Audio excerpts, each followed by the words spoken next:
Good morning. Good morning. If you have a Bible, please turn to Romans chapter 5. Scripture reading for this morning is Romans chapter 5, verses 6 through 9. It reads, "For while we were still weak, at the right time Christ died for the ungodly. For one will scarcely die for a righteous person, though perhaps for a good person one would dare even to die. But God showed his love for us in that while we were still sinners, Christ died for us. Since therefore we have now been justified by his blood, much more shall we be saved by him from the wrath of God." Now, I know I don't sound great, so bear with me, okay? I don't know, 'tis the season, so I guess I'm playing Nora for my sickness, and sharing is caring, so good on her. Just want to say a quick thank you for all those who have reached out and communicated with us over the last couple of weeks. I greatly appreciate that. And if you look at your bulletin, it's neat because the title of my sermon this morning is "What I've Learned from Being Sick." And we're going to tie that into Romans chapter 5. But in order to kind of tie that in, you have to kind of understand where we are in Romans chapter 5. And in Romans chapter 1 and 2, Paul lays out a very interesting argument, even a shocking argument to the ears of specifically the Jews. See, in Romans chapter 1, he lays out the idea that all of the Gentiles have fallen away from God because they've turned from the one who has created the world and worshiped idols, basically. And in turning from him, he's given them over to their own passions. So in Romans chapter 1, Paul lays out to the group there that the Gentiles have fallen. And to the ears of the Jews, that's great news. Because after all, hey, we're the Jews. We're the chosen people of God. We are the sons and daughters of Abraham, Isaac, and Jacob. Yet, in Romans chapter 2, he says the Jews condemn themselves when they do the same things the Gentiles do. Whoops. Uh-oh.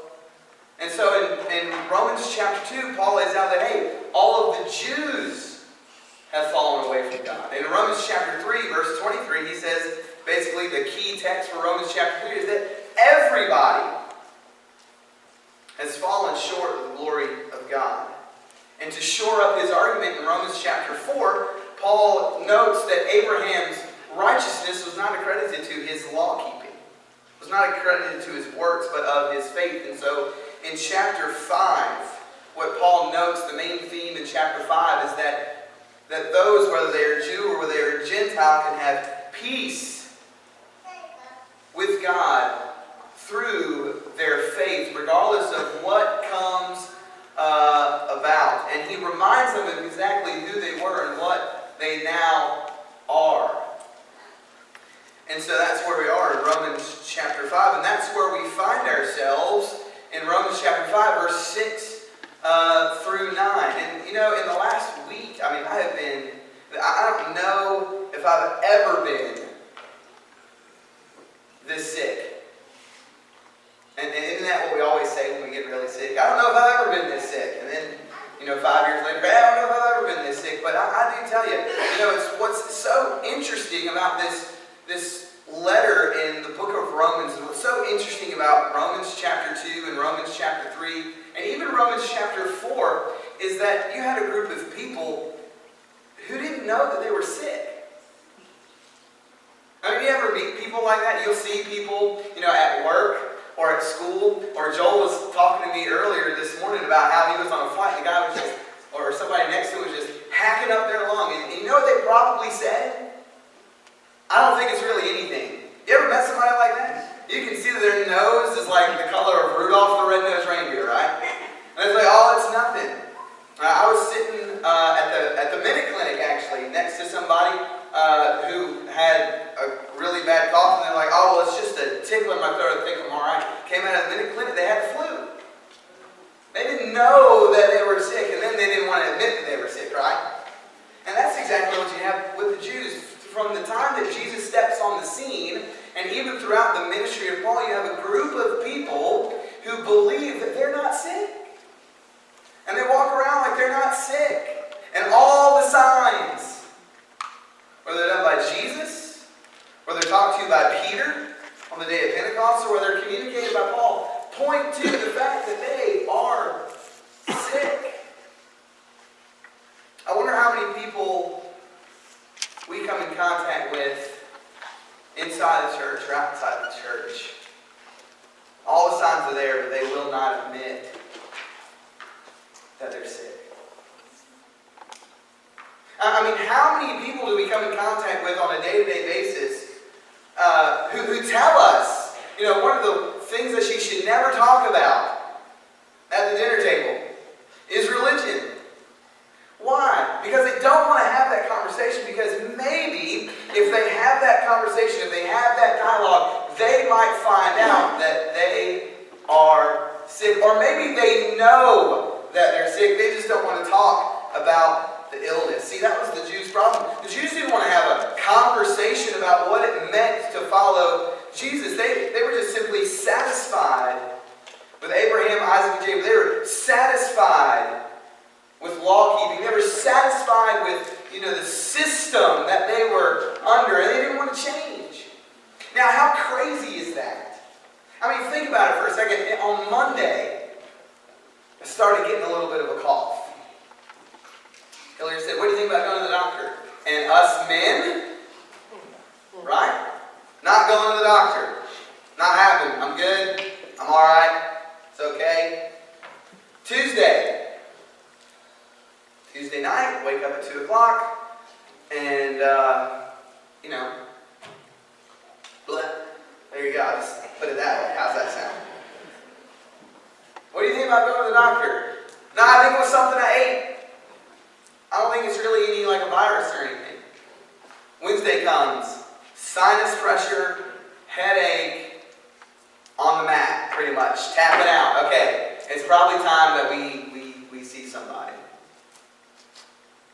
And Thursday, do I really want to? Right? And just think about that for a second. All of this sickness has already infiltrated the system. And so what was I doing? I was fighting against seeing the doctor. And most of you guys know that, especially most of the men here. You have to, drag them pretty much to the hospital or to the doctor when they are sick, because they don't want to deal with what's going on. And so many times when other people tell us about our lives, and maybe we even see that penetrating our lives, when we see it in the relationships that we have, when we see it in the friendships that we have, what do? We take the route of most resistance to getting what we need to be healed. Same case here leading up to Romans chapter 5. I mean, tooth and nail. I mean, decade after decade, the Jews simply will not acquiesce to the idea that Jesus is the Messiah and that the Gentiles have a place at the table. And I want to ask you a very serious question this morning. Are you fighting it? Are there some serious flaws? There's this serious illness in your spiritual life that while you recognize the symptoms and people recognize the symptoms and your family recognize the symptoms, you simply just fight against the grain because you simply don't want to change. Another thing I learned this week from being sick is that not all the medicine tastes really good. I tell you, the first 2 tablespoons of that cough syrup that I took, I decided right then and there I wasn't going to take any more of it.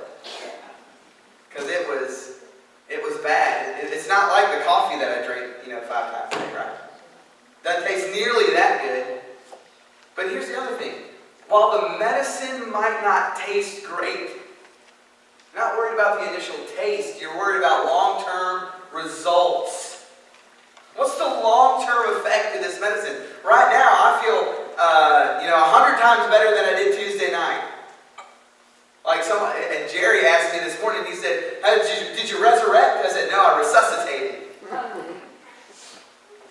The fact that I'm on my feet because of this medicine, that while it doesn't taste nearly as good as Big Mac, long-term effect is I'm here, and I'm healing, and I'm there. And so sometimes we have to face the idea spiritually that we need to take our medicine. I mean, what would it be? Just think for a second. Hillary's not here this morning. She's with her parents in Kannapolis. But just think for a moment. If I had gone to the doctor, I had gotten all of this medicine to help me recuperate, to make me better, and it just sat there on the counter, and Hillary said, are you going to take your medicine? And I said, no. I just don't think that I'm going to take the medicine. She goes, well, it's going to make you better. Yeah, but it doesn't really taste really good. It's kind of inconvenient, and I just really don't want to put that in my system. What do you think her reaction is to me? I mean, her reaction to me would be, you're crazy. You have all that you need to get better right there in front of you, and you simply won't take it. Choose. All you need isn't sacrificing the bulls and the goats, isn't the temple, isn't the priest. All you need is Jesus. And I hope this morning that we understand that the only thing that we need to access the grace and the love, the compassion and the mercy of God is Jesus and nothing else. So many times we put roadblocks in our own way and we say, in order for me to get to God, I have to have Jesus plus. Jesus plus one. And that's not the case. Notice what he says in Romans chapter 5, verse 1. He says, therefore, since we have been justified by faith, we have peace with God through our Lord Jesus Christ. Period. End of sentence. And so many times we add and we build and we try and create a system of works that allows us to be burdened and weighed down by the system of works rather than just saying, all I need is Christ. And if all I have is Christ, then guess what? I'm well. You know, another thing that I learned this week when I went to the doctor is that sometimes the doctor will reveal things about you that you never even knew. I went in, and it's not like I was like at the best practice in the state. I went to the minute clinic because I was hurting. And that doctor revealed to me, that nurse practitioner revealed to me that I had an ear infection. And I never would have known that if I hadn't gone to the doctor.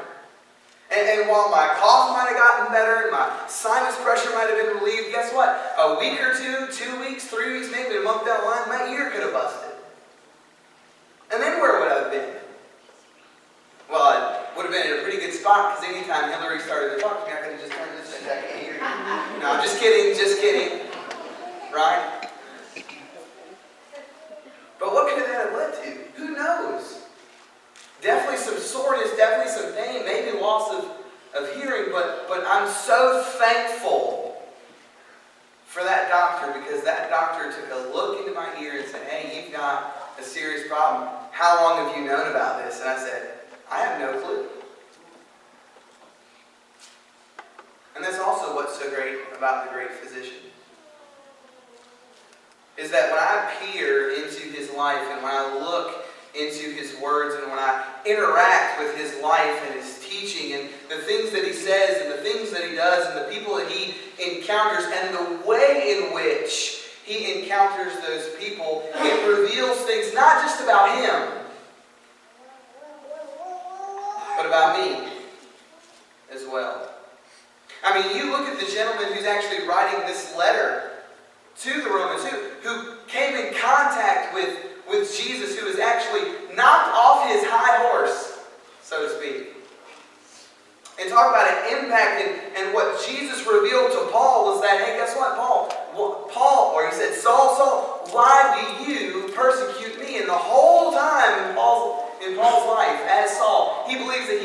the will of God, yet Jesus reveals to him something that he didn't know about himself, that he's actually an opponent, as Paul would say later in 1 Timothy, a violent aggressor against God. I want to ask you a series of questions this morning. What is your attitude towards poor people? What's your attitude towards giving? What's your attitude towards people who don't necessarily look like you or walk like you or talk like you? What's your attitude towards your enemies? And then I want you to line it up with Jesus. And I want you to compare and contrast that, because what you'll find is that maybe, just maybe, Jesus is over here and you and I are over here.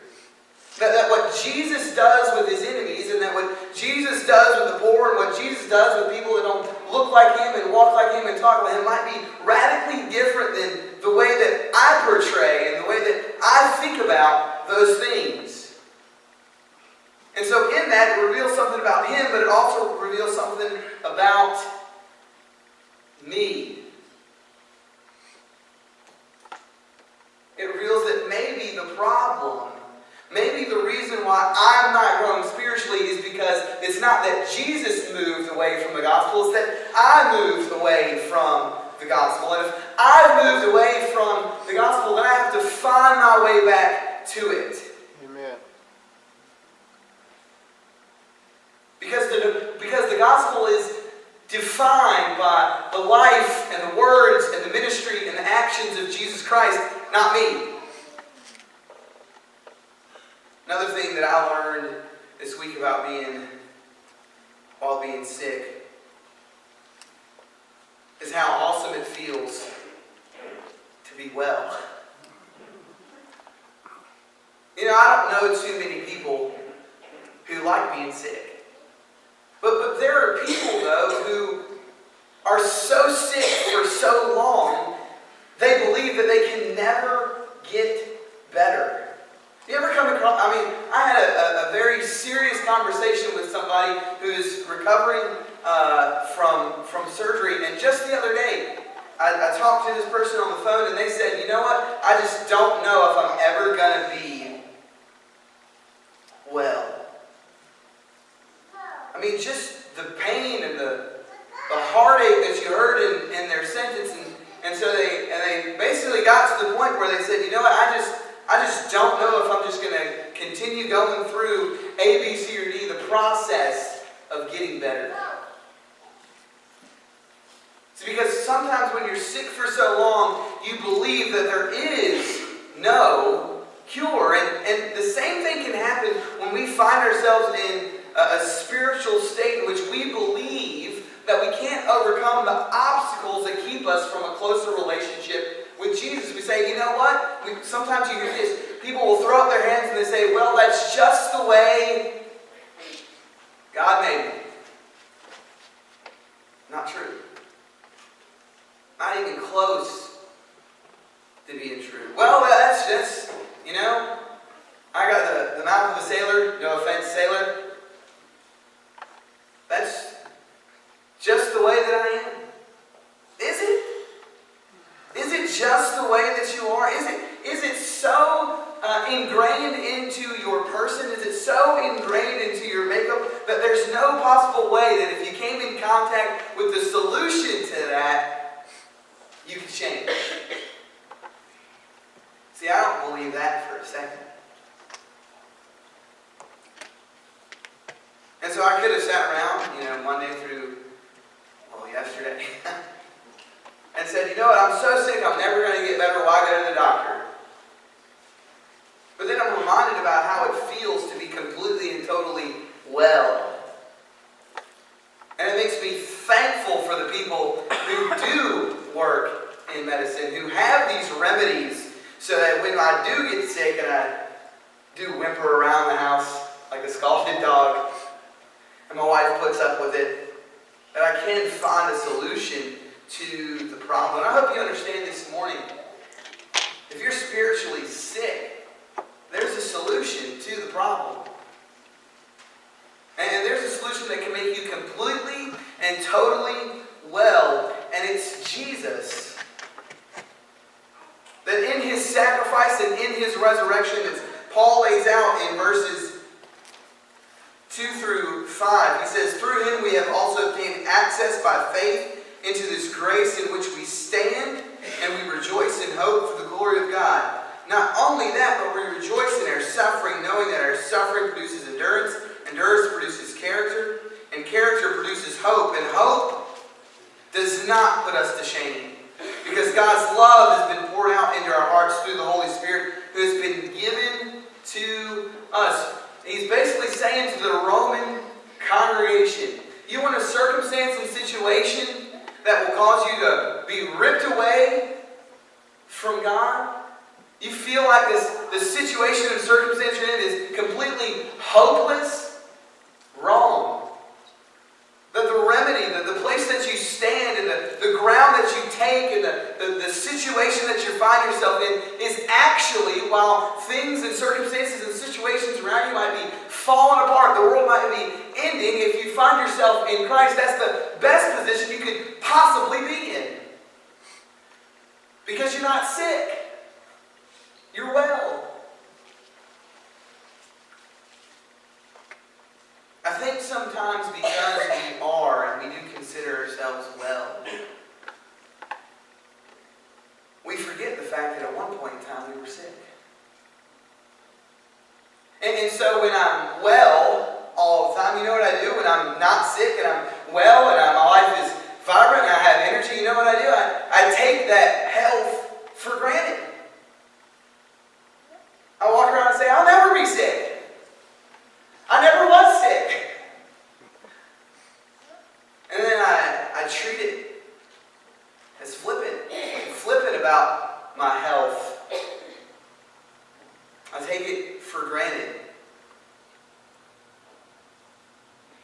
And in verse 6 through 9, Paul reminds them of exactly who they were and what they are. And I want you to pay attention to the words that he uses in verses 6 through 8. He says, "For while we were still weak, at the right time Christ died for the ungodly." That's number 2. For one will scarcely die for a righteous person, though perhaps a good person one would dare even to die. But God showed us love for us in that while we were still sinners, 3, Christ died for us. Verse 10, "For while we were enemies, 4, we were reconciled to God." Notice those descriptive terms about what these people used to be. He uses 4 different terms: weak, ungodly, sinner, enemy. Doesn't sound like somebody who's spiritually well. Doesn't sound like somebody who's spiritually healthy. And the word weak there literally means helpless. I hope you understand that if you're a Christian here this morning, or if you're not a Christian here this morning, you either were at one time or you are currently now helpless. Helpless.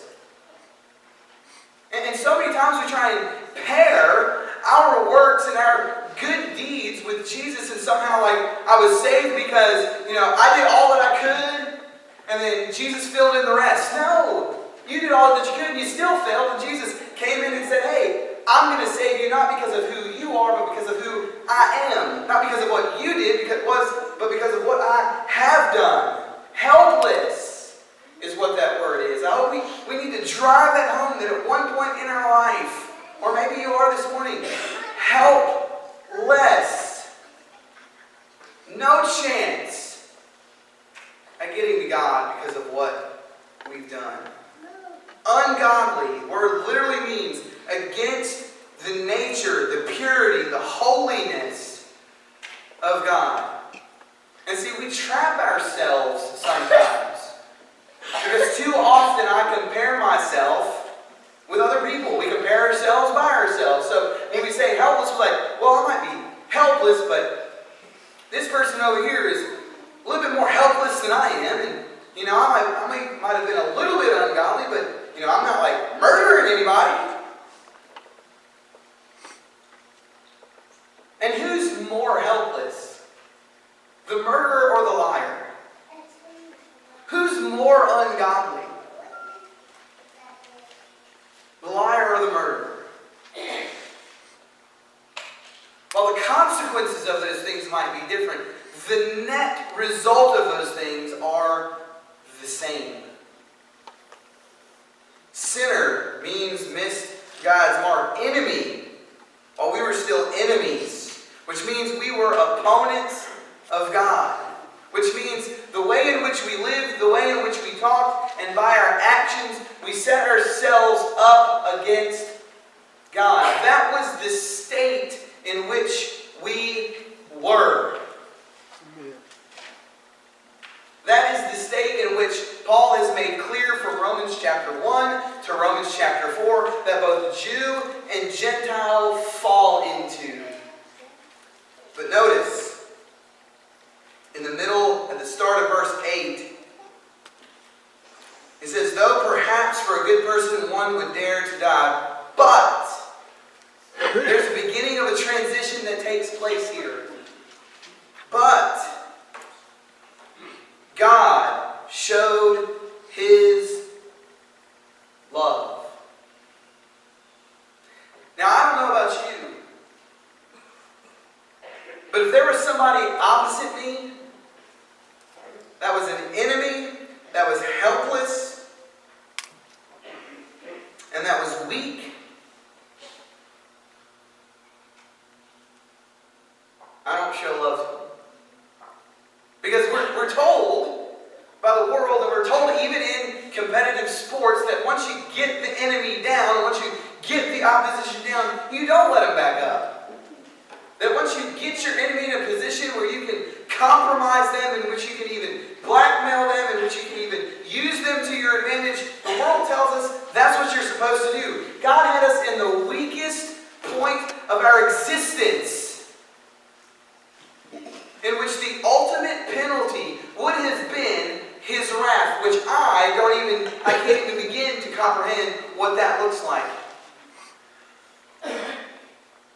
And He could have crushed us. He could have buried us forever. Yet it says right there that at our weakest point, at our most helpless point, while I was an enemy, while my mind wasn't even concerned with the things of God, He showed me His love while I was still a sinner, because Christ died for you and for me.